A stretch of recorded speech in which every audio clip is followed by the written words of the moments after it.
الرجيم بسم الله الرحمن الرحيم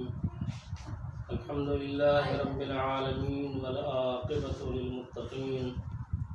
والجنة للموحدين والنار للعاصين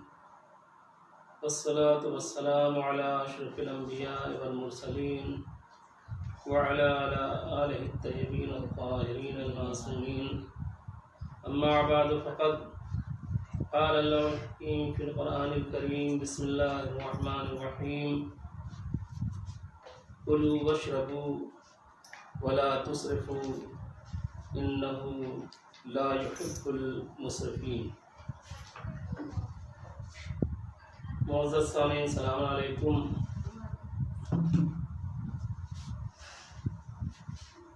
جیسا کہ کل کی گفتگو میں نے گزارش کیا تھا کہ کھانے کے سلسلے سے کہ انسان کے کھانے کے حوالے سے پروردگار عالم نے اکثر مقامات پر تفصیل سے گفتگو کیا ہے اور اس کے اوپر خاص توجہ دلائی ہے کہ دیکھو ہر حال میں ہم نے تم کو اشرف المخلوقات بنایا ہے تو تمہارے کھانے کا بھی انتظام اچھے سے اچھا کیا ہے، پاک و پاکیزہ اور حلال رزق تمہارے لیے معین کیا ہے. روحانیت کے حوالے سے گفتگو ہو رہی تھی کہ جب تک کہ ہم حلال و پاکیزہ رزق نہیں کھائیں گے ہمارے اندر نہ نورانیت پیدا ہو سکتی ہے نہ روحانیت پیدا ہو سکتی ہے. جیسا اب تک کی گفتگو سے میں نے آپ کے سامنے یہ ثابت کیا ہے کہ حلال غذا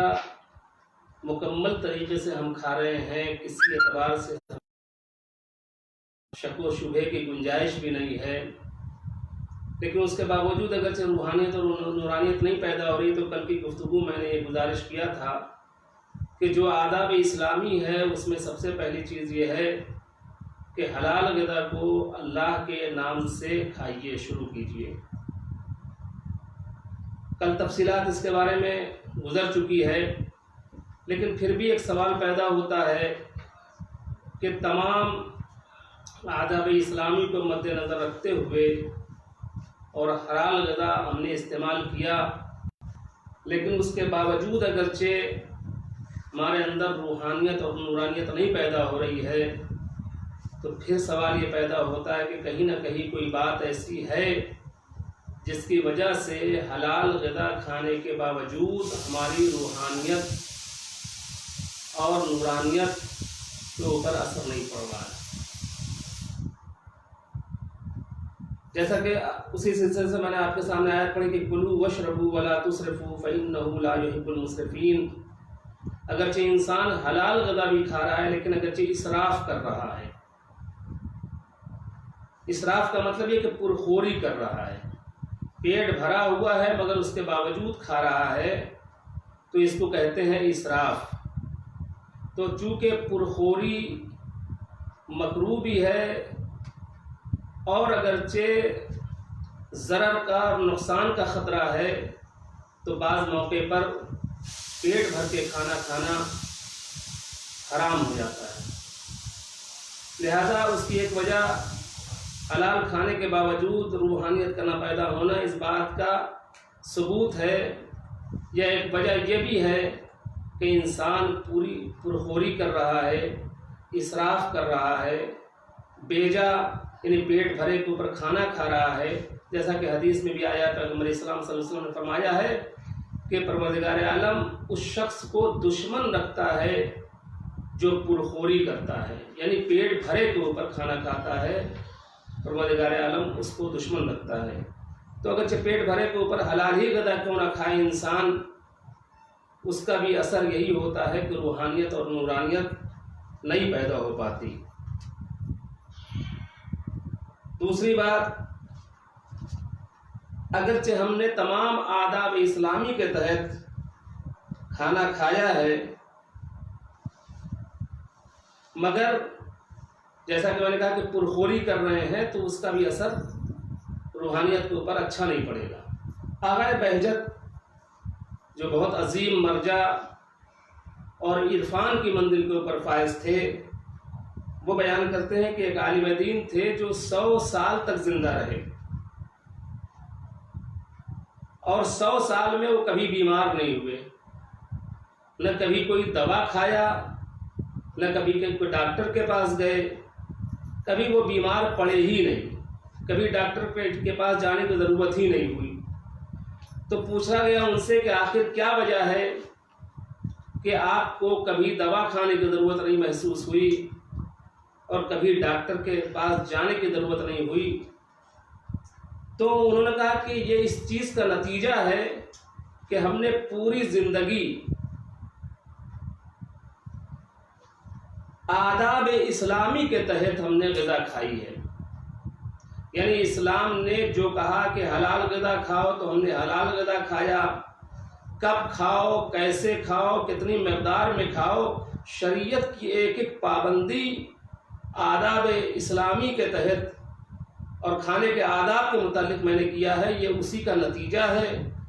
کہ نہ میں کبھی بیمار ہوا، نہ مجھے کبھی دوا کی ضرورت پڑی اور نہ ڈاکٹر کی ضرورت پڑی۔ یہ ایک وجہ ہے کہ حلال کھانے کے بعد بھی اگرچہ روحانیت پیدا نہیں ہو پا رہی ہے تو ہم پرخوری کر رہے ہیں۔ تو اس میں ہم کو یہ خیال کرنا پڑے گا کہ پیٹ بھرے کے اوپر کھانا نہیں کھانا چاہیے، اور ظاہر سی بات ہے کہ پیٹ بھرے کے اوپر انسان اگرچہ کھانا کھاتا ہے تو حدیثوں میں روایتوں میں یہاں تک آیا ہے کہ انسان کی خوشنمائی چلی جاتی ہے، اس کی خوبصورتی ختم ہو جاتی ہے، اور روایتوں میں یہ آیا ہے کہ انسان کو کھانا جب بھوک لگے بہت شدت کے ساتھ تب انسان کھانا کھائے، اور اس پر بھی یہ معصومین نے فرمایا ہے کہ کھانا کھائے بھوک لگنے کے اوپر، اور ابھی بھوک باقی ہی ہو کھانا چھوڑ دے، اور یہی اس کے صحت کا راز ہے، اور اسی کے ذریعے سے اس کے اندر روحانیت اور نورانیت پیدا ہوگی۔ دوسری وجہ یہ ہے کہ انسان ایک تو پہلی چیز ہے کہ حلال یعنی پرخوری نہ کرے، اور دوسری چیز یہ ہے کہ آداب اسلامی کے تحت وہ کھانے کو استعمال کرے، تو اس کے اندر روحانیت پیدا ہوتی رہے گی۔ لیکن یہ سب کے باوجود ممکن ہے کہ کوئی آگے کہے کہ ہم نے حلال غذا بھی کھائی، آداب اسلامی کے تحت کھایا، جس مقدار میں اسلام نے بتائی اس مقدار میں کھایا، اس کے بعد بھی ہماری روحانیت آگے نہیں بڑھ رہی ہے، ہماری روحانیت میں اضافہ نہیں ہو رہا ہے۔ تو اس کے بھی اسباب ہو سکتے ہیں، یعنی فقط حلال کھانے سے ممکن ہے کہ آپ کے اندر روحانیت نہ پیدا ہو، یا فقط حلال کھا رہے ہیں تو بالکل روحانیت پیدا ہوگی، مگر کچھ رکاوٹیں ایسی ہیں اگرچہ وہ رکاوٹ آ گئی تو پھر وہ روحانیت بھی ختم ہو جائے گی۔ جیسا کہ میں گزارش مسلسل کر رہا ہوں کہ حلال غذا کے کھانے سے روحانیت و نورانیت پیدا ہوتی ہے،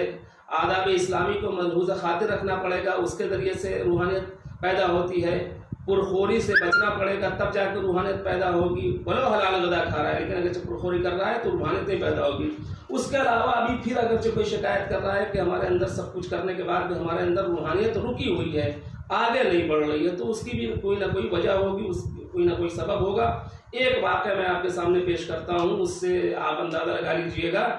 کہ اور کیا کیا چیزیں ہو سکتی ہیں جو روحانیت و نورانیت میں رکاوٹ بن جائیں۔ آیت اللہ مرزا جواد ملکی تبریزی، یہ امام خمینی علی اللہ مقامہ کے استاد تھے، عرفانیات کے استاد تھے۔ یہ بیان کرتے ہیں آیت اللہ جواد ملکی تبریزی کہ طالب علمی کا دور تھا اور ہم لوگ بہت تیزی کے ساتھ علمی مراحل کو طے کر رہے تھے، اور ہماری روحانیت و نورانیت میں برابر اضافہ ہو رہا تھا، اور ہم لوگ ترقی کر رہے تھے، لیکن ایک منزل پہ پہنچ کے ہماری روحانیت ایسا محسوس ہونے لگا کہ رک گئی ہے، ہماری روحانیت آگے ہی نہیں بڑھ رہی ہے، جبکہ کسی چیز میں کمی نہیں تھی، واجبات بھی ادا کر رہے تھے، مستحبات کے اوپر بھی عمل کر رہے تھے، حلال غذا کا بھی استعمال کر رہے تھے، یعنی ہر چیز کا خیال شرعی اعتبار سے کر رہے تھے، لیکن اس کے باوجود ہماری روحانیت رک سی گئی تھی، ہم پریشان تھے کہ یہ سب کچھ کرنے کے باوجود ہماری روحانیت میں اضافہ کیوں نہیں ہو رہا ہے، نورانیت میں اضافہ کیوں نہیں ہو رہا ہے۔ پریشان تھے کہ اتنے میں جواد ملک تبریزی فرماتے ہیں کہ ہم اپنے استاد کے پاس گئے اور جانے کے بعد ان سے ہم نے کہا کہ ایسی سی بات ہے، ہمیں محسوس یہ ہو رہا ہے کہ ہماری روحانیت و نورانیت میں رک سی گئی ہے، اس میں اضافہ نہیں ہو رہا ہے، جبکہ ہر عمل ہم انجام دے رہے ہیں، جتنے اعمال صالح ہیں اس کو انجام دے رہے ہیں، واجبات پر عمل کر رہے ہیں، محرمات سے پرہیز کر رہے ہیں، حرام و مکروہ چیزوں سے بچ رہے ہیں، سب کچھ کر رہے ہیں، لیکن ہماری روحانیت رک گئی ہے۔ تو ایک مرتبہ ان کے استاد یعنی جواد ملک تبریزی کے استاد نے کہا کہ اچھا یہ بتاؤ کہ کہیں تمہارے رشتہ دار میں جھگڑا تو نہیں ہے تم لوگوں سے؟ تو جواد ملک تبریزی نے کہا کہ ہاں، ہمارے رشتہ داری میں ایک زمین کے مسئلے کو لے کے جھگڑا ہے اور اختلاف ہے، اور ہمارا جو ہمدرس ہے، ہم کلاس ہے، وہ اسی خاندان سے تعلق رکھتا ہے۔ تو استاد نے کہا کہ جواد ملک تبریزی ایسا کرو کہ وہ آتا ہے کلاس میں؟ کہا کہ ہاں آتا ہے۔ کہا سامنا ہوتا ہے؟ کہا سامنا ہوتا ہے۔ کہا کہ ایسا ہے کہ جب وہ کلاس کر کے نکلنے لگے تو تم اس سے پہلے نکلو اور نکلنے کے بعد اس کے جوتوں کو صحیح کر دیا کرنا۔ کہا ٹھیک ہے۔ اب ایک روز ایسا ہوا کہ وہ جو دشمن تھا جس سے جھگڑا ہو رہا تھا، زمین کے معاملے میں اختلاف تھا، وہ ہمدرس نکلنے لگا تو اس کے پہلے ہی جواد ملک تبریزی نکلے باہر اور اس کی جوتیوں کو صحیح کرنے لگے۔ اس کی نگاہ پڑ گئی تو فوراً وہ دوڑ کے آیا اور لپک کے سینے سے لگایا، اور لگانے کے بعد دونوں زاروں قطار رونے لگے۔ گرد و غبار دل کا صاف ہوا، قدورت صاف ہوئی۔ اب جواد ملک تبریزی فرماتے ہیں کہ اسی دن سے ہماری روحانیت آگے چل پڑی اور عرفان کی ایک عظیم مندر کے اوپر ہم فائز ہو گئے۔ تو پتہ چلا کہ حرام حلال غذا کھانے کے باوجود بہت سے ایسے وجوہات ہیں، بہت سی ہماری ایسی عادتیں ہیں جس کی وجہ سے ہماری روحانیت پر اثر پڑتا ہے، لہذا ان سب چیزوں کے اوپر بھی ہم توجہ دیتے رہیں۔ جہاں حلال غذا کھا رہے ہیں کسی سے دشمنی نہ رکھیں، کسی سے بغض نہ رکھیں، اگرچہ دشمنی ہے تو کوشش یہ کریں کہ اس کو راضی کریں۔ جب راضی کریں گے تو خود بخود ہماری نورانیت میں اضافہ ہوگا، روحانیت میں اضافہ ہوگا اور ہم نجات کی منزلوں کو طے کرنے لگیں گے۔ اس کے علاوہ میں نے کہا کہ غذا میں بہت سی غذا ہے جس کے اندر خود جسمانی فائدہ تو ہے ہی، روحانی فائدہ بھی ہے۔ پہلے آج یہ سن لیں کہ پانی پینے کی چیز ہے مگر اس کے اندر بھی روحانی فائدے ہیں، پانی میں بھی روحانی فائدے ہیں۔ جیسے آب زمزم ہے، اس میں جسمانی فائدے بھی ہیں، روحانی فائدے بھی ہیں۔ اچھا، چونکہ سارا دار و مدار اسلام کا روحانیت کے اوپر ہے، ہماری روحانیت جتنی قوی ہوگی اتنا ہی ہم آگے ترقی کرتے چلے جائیں گے، دنیا اور آخرت دونوں اعتبار سے۔ اگرچہ ہم اور آپ ابتدائی سے یعنی وضع حمل ہی سے لے کر پیدائش تک اور پیدائش سے لے کر آخری تک ہم ہر چیز کا خیال کریں تو پھر شیطان ہمارے اوپر حاوی ہی نہیں ہو سکتا، کیونکہ ہم شروع ہی سے اس کا خیال نہیں کرتے، نہ حرام و حلال کا خیال کرتے ہیں، نہ آداب اسلامی کا خیال کرتے ہیں، لہذا وضع عمل سے لے کے پیدائش تک اور پیدائش سے لے کے آخر تک ہمارے اوپر جو ہے شیطان حاوی رہتا ہے، اور جب شیطان حاوی رہتا ہے تو پھر وہ گناہ کراتا ہے، اور جب وہ شیطان گناہ کراتا ہے تو پھر گناہ کے ذریعے سے روحانیت ختم ہو جاتی ہے۔ اچھا، اس میں بھی جیسے کہ ہم نے کہا کہ روحانیت و نورانیت پیدائش کے فوراً بعد، جس کو کہتے ہیں ہمارے بچے کی پیدائش ہوتی ہے، اگرچہ پیدائش کے فوراً بعد جس کو کہتے ہیں گھٹی پلانا بچے کو، یعنی کچھ وہ تالو سے لگاتے ہیں، تو اس کے سلسلے میں ہمارے جو روایتیں ہیں، معصوم علیہ الصلوۃ والسلام نے فرمایا ہے کہ اگرچہ اپنے بچے کو ہمیشہ کے لیے شیطان کے شر سے بچانا ہے، اور ظاہر سی بات ہے کہ جب شیطان کے شر سے انسان بچا رہے گا تو روحانیت پیدا ہوگی۔ معصوم فرماتے ہیں کہ اگرچہ شیطان کے شر سے اپنی اولاد کو بچانا ہے تو پیدائش کے فوراً بعد، نہلانے کے بعد اس کو گھٹی پلا۔ گھٹی سے مراد کیا ہے؟ یعنی خاک شفا اور آب فرات اس کی زبان پہ رکھو یا اس کے تالو سے لگا دو۔ یہ عمل ایک دن کا وہ عمل ہے کہ جس کے ذریعے سے معصوم فرماتے ہیں کہ پھر زندگی بھر وہ شیطان کے شر سے محفوظ رہے گا، شیطان اس کے اوپر حاوی نہیں ہو سکتا۔ اور اس کی بہت فضیلت ہے، کیونکہ خاک شفا کی بھی عظمت ہے اور آب فرات کی بھی عظمت ہے۔ اسی کو امام صادق علیہ السلام فرماتے ہیں کہ حنکوا باولادکم من ماء الفرات و تربۃ الحسین، یعنی اپنی اولاد کا گلا اٹھاؤ یا گھٹی پلاؤ فرات کے پانی سے اور تربت حسین سے۔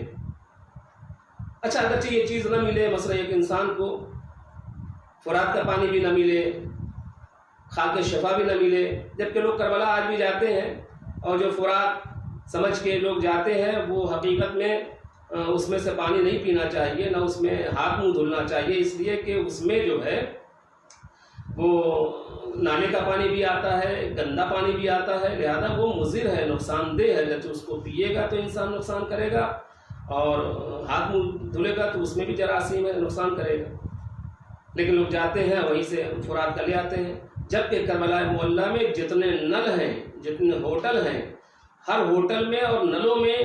کربلا معلیٰ میں جتنے پانی آتے ہیں سب وہ آب فرات ہوتے ہیں، فرات کا پانی ہوتا ہے۔ تو آپ اس کو لے لیجئے، وہاں نہ جائیے جہاں پر وہ ایک نشانی بنائی ہے فرات کی، اس لیے کہ وہ پانی صحیح نہیں ہوتا۔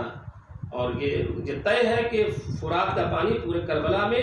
ہوٹل میں بھی موجود ہے اور عام سرکاری نلوں میں بھی وہی پانی آتا ہے۔ اچھا، ایک سوال یہ پیدا ہوتا ہے کہ اگرچہ انسان کو خاک شفا نہ ملے، فرات کا پانی نہ ملے تو کیسے کرے، کیا کرے؟ تو معصوم فرماتے ہیں کہ بارش کے پانی میں بھی اللہ نے شفا رکھی ہے، اس کے ذریعے سے یعنی سب سے پہلا قطرہ بچے کی زبان پہ وہ ٹپکایا جائے تو اس سے بھی جو ہے وہ محفوظ رہے گا زندگی بھر شیطان کے شر سے۔ اور ایک جگہ معصوم فرماتے ہیں کہ شہد کے ذریعے سے بھی یہ کام کیا جا سکتا ہے، یعنی اس کو شہد چٹایا جائے، شہد سے بھی یہ اثر پیدا ہوگا، شہد ہے یا کھجور ہے اس کو چٹایا جائے، اس سے بھی اثر پیدا ہوگا کہ وہ پھر شیطان کے شر سے محفوظ رہے گا۔ اب سوال ایک یہ پیدا ہوتا ہے کہ آخر اس کا فلسفہ کیا ہے، کیوں کہا گیا ہے کہ جو ہے وہ فرات کا پانی چٹائے پہلے ہی مندر میں، اور خاک شفا بھی کی ایک مقدار ہے، مقدار کا مطلب صرف چٹا دے، اس کو کھلانا نہیں ہے، چٹانا ہے ایک ذرہ۔ لیکن آخر ایک سوال پیدا ہوتا ہے کہ اس کا فلسفہ کیا ہے، کیوں یہ کہا گیا ہے کہ تربت حسین اس کو چٹاؤ اور جو ہے آب فرات پلاؤ پہلی منزل میں۔ تو دار گرامی میرے تو یہی سمجھ میں آیا ہے کہ اگر بچہ پہلی غذا تربت حسین چکھے گا تو اس کے اندر جذبہ حسینی پیدا ہوگا، یعنی وفاداری اور فداکاری کا جذبہ پیدا ہوگا۔ اور ظاہر سی بات ہے کہ جہاں پر وفاداری اور فداکاری کا جذبہ ہوگا وہیں پر انسان منزل کمال کو حاصل کر لیتا ہے۔ جب منزل کمال کو حاصل کر لیتا ہے تو پھر وہ آگے بڑھتا رہتا ہے۔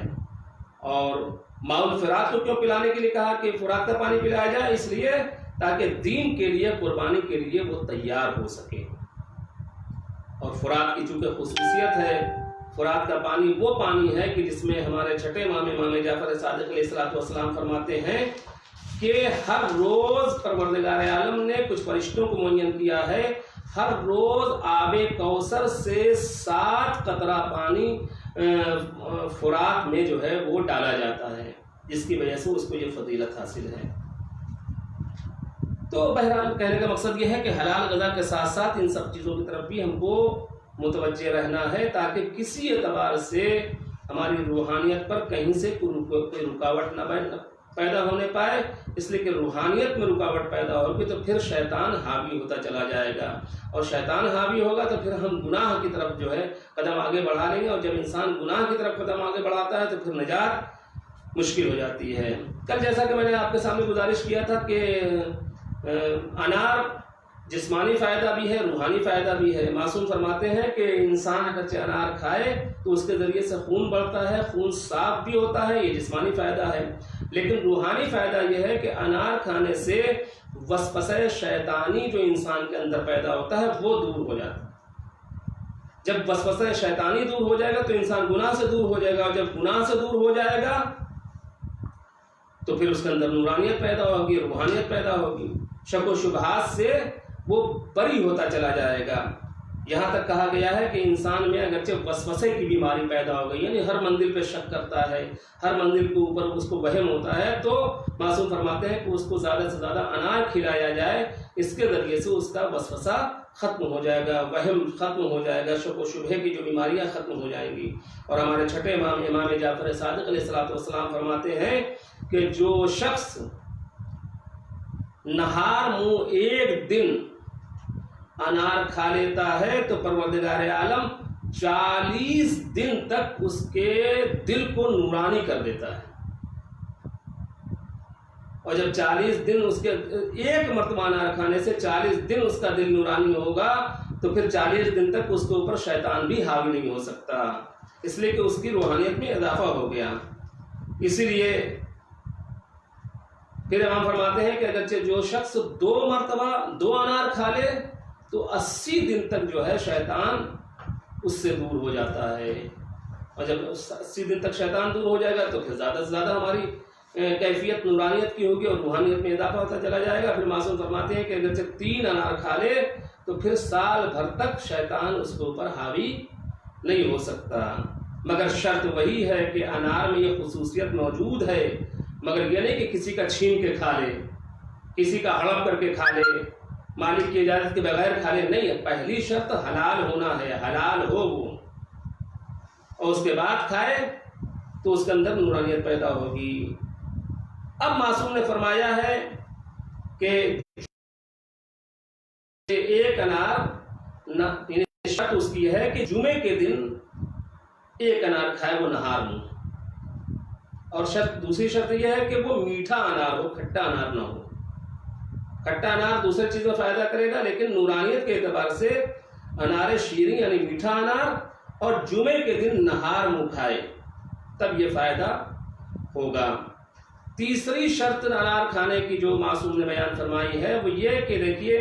ہر چیز میں معصوم نے کہا ہے کہ دیکھو کوئی چیز آئے، انار وہ جو ہے انگور آئے، سیب آئے، یہ آئے، وہ آئے، کھانا آئے تو انسان کو بانٹ کے کھانا چاہیے. آئیے تم بھی، آپ بھی کھائیے، آپ بھی کھائیے، آپ بھی کھائیے. مگر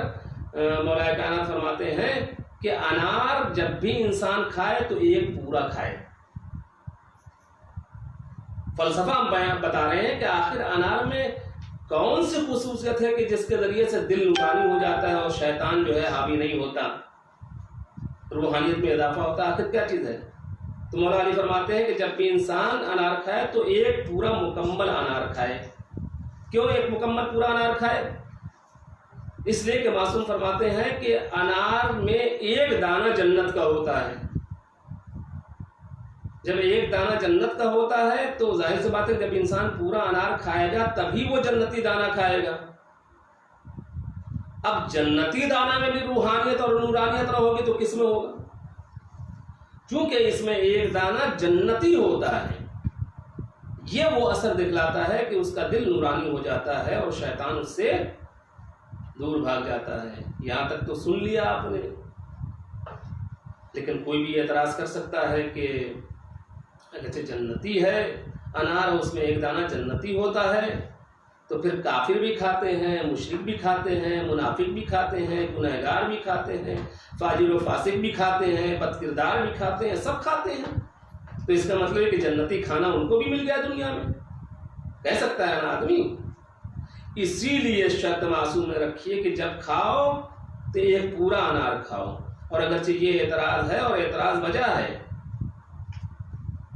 کہ جب ایک جنتی دانہ اس میں ہوتا ہے تو کافر مشرک منافق ہر آدمی کھاتا ہے تو وجہ جنتی غذا ان کے پیٹ میں بھی پہنچ گئی، جبکہ جنتی غذا گنہگاروں کے اوپر، جہنمیوں کے اوپر حرام ہے. تو مولا کائنات فرماتے کہ ہاں جب کافر و مشرک و منافق و بدکار بد کردار انار کو کھاتا ہے تو وہ دانہ فرشتے نکال کے لے کے چلے جاتے ہیں جو جنتی دانہ ہوتا ہے. یعنی گویا اس سے یہ بات بھی ثابت ہوئی کہ انار جیسے پھل کے اوپر اللہ نے فرشتوں کو موکل کیا ہے